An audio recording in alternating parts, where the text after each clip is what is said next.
نومبر 2013۔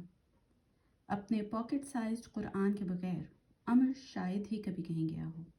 رقیہ جو پیدا ہوتے سے ہی کتابوں سے بہت فیسینیٹڈ ہے، زبردستی اس کی گود میں چڑھ جاتی اور قرآن پکڑنے کی اپنی پوری کوشش کرتی اور اس کے ساتھ پڑھتی۔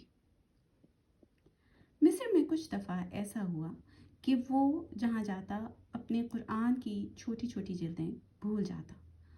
ایسے میں وہ فوراً ہی ایک اور کاپی لے آتا تاکہ اسے اس کے بغیر رہنا نہ پڑے۔ شاید وہ کاپیز جو وہ اپنے پیچھے بھول گیا ہے، انہیں کسی ایسے کا دل اور ہاتھ نصیب ہوئے ہوں جو قرآن سے اتنی ہی محبت رکھتے ہیں جتنی وہ رکھتا تھا۔ میں اس کا یہ پاکٹ سائزڈ قرآن اپنے ہاتھوں اور اپنے دل سے لگائے رہتی ہوں۔ اس کی قیمت ایجپشن منی میں بہت ہی سستی ہے، لیکن میرے نزدیک یہ میری قیمتی ترین ملکیت ہے۔